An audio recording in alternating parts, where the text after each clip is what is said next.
মাননীয় সদস্য মোহাম্মদ গোলাম রসুল, যশোর ৪, প্রশ্নটি উত্থাপন করুন। মাননীয় স্পিকার, আপনাকে ধন্যবাদ। ঈদের শুভেচ্ছা, ঈদ মুবারক। আমি আমার তারকা চিহ্নিত প্রশ্ন উত্থাপন করছি। 88/4 বিদ্যুৎ জ্বালানি খনন সম্পদ মন্ত্রী মহোদয় অনুগ্রহ করে বলিবেন কি, বর্তমান তীব্র দাবদাহের কারণে দেশ জুড়িয়া বিদ্যুতের চরম ঘাটতি ও লোডশেডিং দেখা দিয়েছে, তাহা মোকাবেলা করার জরুরি পরিকল্পনা কি?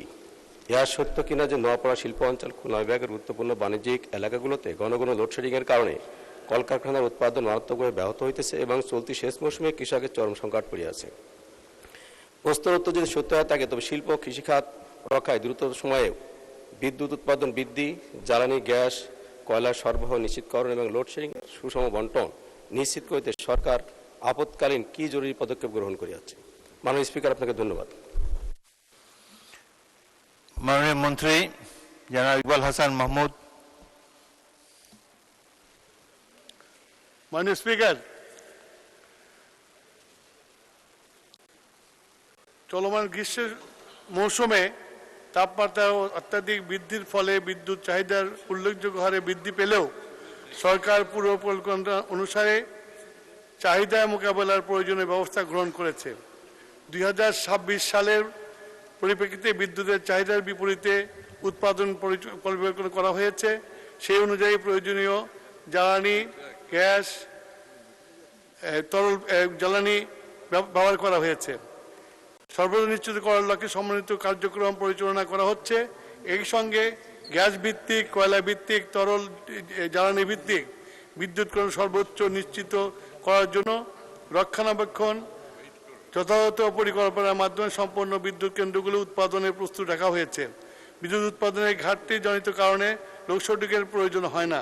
তবে বিদ্যুৎ কেন্দ্রের জরুরি রক্ষণাবেক্ষণ, ঝড় বৃষ্টি, অন্যান্য প্রাকৃতিক দুর্যোগ সঞ্চালন বিতরণ লাইনে নির্ধারিত অনির্ধারিত রক্ষণাবেক্ষণ কার্যক্রমের কারণে কখনো কখনো সাময়িক বিদ্যুৎ বিভ্রাট ঘটতে পারে। নোয়াপাড়া অঞ্চল ও খুলনা বিভাগের গুরুত্বপূর্ণ বাণিজ্যিক এলাকাগুলিতে বর্তমানে লোডশেডিং নাই।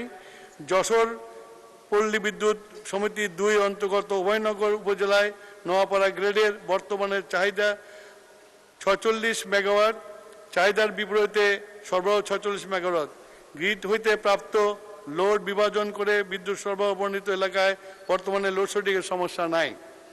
চলতি সেচ মৌসুমে অর্থাৎ ডিসেম্বর-মে মাস পর্যন্ত নোয়াপাড়া উপজেলায় চাহিদা অনুযায়ী বিদ্যুৎ সরবরাহ করা সম্ভব হয়েছে। তবে মৌসুমি ঝড় বৃষ্টির কিছু কিছু এলাকায় মাঝে মাঝে বিদ্যুৎ বিভ্রাটের সমস্যা দেখা যায়। সে আবহাওয়া পরিস্থিতি স্বাভাবিক হওয়ার পর দ্রুততম সময়ের মধ্যে সমস্যার নিরসনপূর্বক বিদ্যুৎ সরবরাহ সচল করা হয়। মাননীয় স্পিকার, ধন্যবাদ। মাননীয় সদস্য জনাব গোলাম রসুল একটি প্রশ্ন করতে পারেন। মাননীয় স্পিকার, আপনাকে ধন্যবাদ।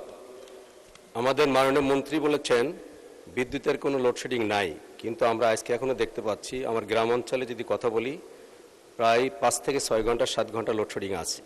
এবং নোয়াপাড়া, আমি জানি না, নোয়াপাড়া শিল্প অঞ্চল আপনারা জানেন বাংলাদেশের একটি গুরুত্বপূর্ণ অঞ্চল, যেখানে অনেক শিল্প কারখানা ইতিমধ্যেই বন্ধ হয়ে গেছে। প্রায় 7টি বড় বড় শিল্প কারখানা ছিল, দুর্নীতির কারণে বিগত ফ্যাসিস্ট সরকারের সময় বন্ধ হয়েছিল। প্রাইভেট সেক্টরে কিছু শিল্প কারখানা তৈরি করা হয়েছে, সেখানে এখন কিন্তু ব্যাপকভাবে বিদ্যুতের ঘাটতি দেখা দিয়েছে এবং তারা পরিকল্পিতভাবে জেনারেটরেও অনেক খরচ হচ্ছে বিধায় সৌর বিদ্যুৎ দিকে তারা ঝুঁকে যাচ্ছে। আমার কাছে আমি কয়েকটি মিলে পরিদর্শনে গিয়েছিলাম। তাদের বক্তব্য যে সৌর বিদ্যুৎ যাতে আমরা সহজে করতে পারি তার জন্য ব্যবস্থা আপনারা গ্রহণ করবেন। কাজে দেখা যাচ্ছে যে বাংলাদেশে এই মুহূর্তে বিদ্যুৎ উৎপাদন হচ্ছে 17,200 মেগাওয়াট, কিন্তু চাহিদা দেখানো হচ্ছে 16,000 থেকে 16,500। কিন্তু এই ঘাটতিটা কোথা থেকে আসছে এটা আমরা বুঝতে পারছি। মাননীয় মন্ত্রী, ঘাটতি কেন? স্পিকার, আমি আগেও বলছি, এখনই বলছি, আমাদের বিদ্যুতে ঘাটতি নাই। যে লোডশেডিং এর ডেফিনিশনটা একটু পরিবর্তন করতে হবে।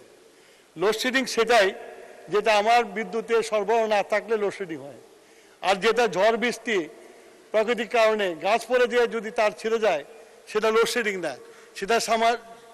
সেটাকে মেরামত করার জন্য যে সময়টুকু দরকার সেই সময়ের মধ্যে আমরা লোডশেডিং দিতে বাধ্য, বিদ্যুৎই যায় না সেখানে। আবার মেরামত হয়ে গেলে বিদ্যুৎ চলে আসে। সুতরাং লোডশেডিং হলো বিদ্যুতের যদি আমার ঘাটতি থাকে, বিদ্যুতের বাংলাদেশে এখন কোনো ঘাটতি নাই। সবাইকে ধন্যবাদ মাননীয় স্পিকার।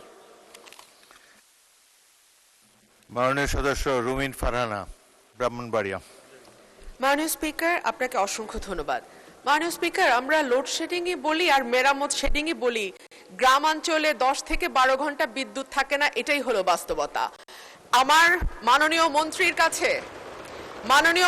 কাছে আমার বিনীত প্রশ্ন, মাননীয় মন্ত্রী এই মহান সংসদে দাঁড়িয়ে আমাকে কথা দিয়েছিলেন যে 1 মের মধ্যে আশুগঞ্জ ফার্টিলাইজারে গ্যাসের সংযোগ দেয়া হবে। এরপরে আরো 1 মাস 3-4 দিন পার হয়ে গেছে মাননীয় স্পিকার, এখনো আশুগঞ্জ ফার্টিলাইজারে গ্যাসের সংযোগ আমরা পাইনি। গ্যাসের সংযোগ আছে, গ্যাসের সাপ্লাই আমরা পাইনি। মাননীয় মন্ত্রী কি দয়া করে বলবেন যে আশুগঞ্জে আমরা কবে গ্যাসটি পাবো? ধন্যবাদ মাননীয় স্পিকার। মাননীয় মন্ত্রী। মাননীয় স্পিকার, মাননীয় সংসদ সদস্য রুমিন ফারহানা প্রথমে যে কথাটা বললো যে 10 থেকে 12 ঘন্টা বিদ্যুৎ থাকে না, এটার সাথে আমি একমত না। উনি বিদ্যুৎ ছাড়ছেন, আবার ওনার ফার্টিলাইজার ফ্যাক্টরি তো চালাতে বলছেন। গ্যাসের তো আমার সংকট আছে, সেই জন্য আমাদের বিদ্যুৎ প্ল্যান্টগুলো চালিয়ে রাখতে হচ্ছে এবং সেই জন্য তার ওখানে সংযোগ দিতে পারছি না আমরা। এর বেশি আমরা যখন গ্যাসের অবস্থা উন্নতি হবে তখন আমরা এটা করতে দিতে পারবো। আর 2 নম্বর হলো যে গত 17 বছরে কোনোদিন ড্রিলিং করা হয় নাই, আমরা এই প্রথম এসে ড্রিলিং শুরু করেছি। আমরা আশা করি ইনশাল্লাহ আমরা গ্যাস পাবো। গ্যাস পাওয়ার পরে আশুগঞ্জ ফার্টিলাইজার, যত ফার্টিলাইজার ফ্যাক্টরি আছে সব ফার্টিলাইজারে আমরা সংযোগ দিতে পারবো। ধন্যবাদ স্যার। মাননীয় মন্ত্রী, আপনি কিন্তু সংসদে বলেছিলেন 1 তারিখ থেকে গ্যাস যাবে, সেটি বোধহয় পাওয়া যায়নি। তো সংসদে যে প্রতিশ্রুতি দেবেন সেটা ড্রিলিং বা অন্যান্য যাবতীয় আনুষঙ্গিক বিষয় স্টাডি করে তারপরে সংসদে প্রতিশ্রুতি দেবেন।